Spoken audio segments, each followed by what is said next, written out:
летит к нам вертолет.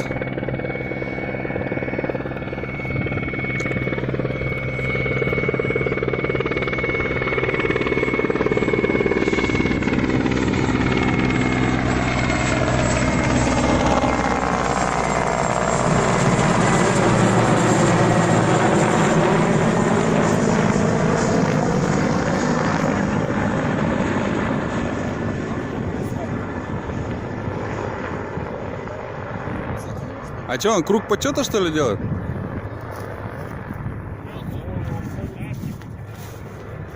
А, вот, все, на разворот пошел.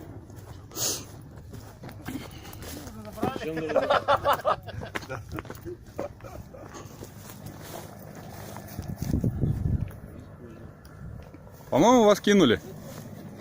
30 тысяч стоит. Александр, может вам брать рюкзак сюда, вдруг он туда будет садиться? Человека? Не, пусть не рюкзак садится.